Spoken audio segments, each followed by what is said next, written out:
traffic awareness મંચ ચાલતો હોય મહેરબાન પોલીસ કમિશનર સાહેબની સૂચના અનુસાર સિટી પોલીસ સ્ટેશન વિસ્તારમાં જ્યાં જ્યાં પણ દબાણ થયા છે, ટ્રાફિકને અડચણ થતું હોય તેવી જગ્યાએ દબાણ શાખા તથા સિટી પોલીસ સ્ટેશનનો સ્ટાફ તથા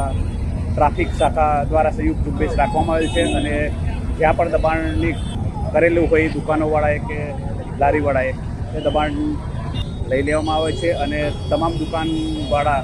જે માલિકો છે તેમને સમજ કરવામાં આવેલ છે કે આપના ત્યાં જે પણ ગ્રાહકો આવે તેને વ્યવસ્થિત વાહન પાર્ક કરાવવા, ટ્રાફિકને અડચણ ના થાય અને વડોદરા શહેરની જનતાને